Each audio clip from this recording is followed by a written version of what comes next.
Дали и како ќе биде повторно изграден планинарскиот дом Копанки беше тема на дебата на последната седница на Советот на општина Битола, на која беше донесен буџетот за 2017 година.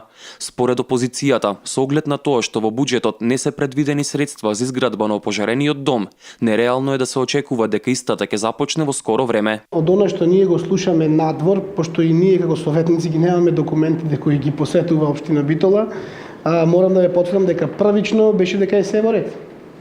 Првичните реакции беа се во ред дека ќе го изградиме Копанки во најбрзо време. Потоа испаднаа различни документации, па дивоградба, па не знаеме чие собствената и така натаму.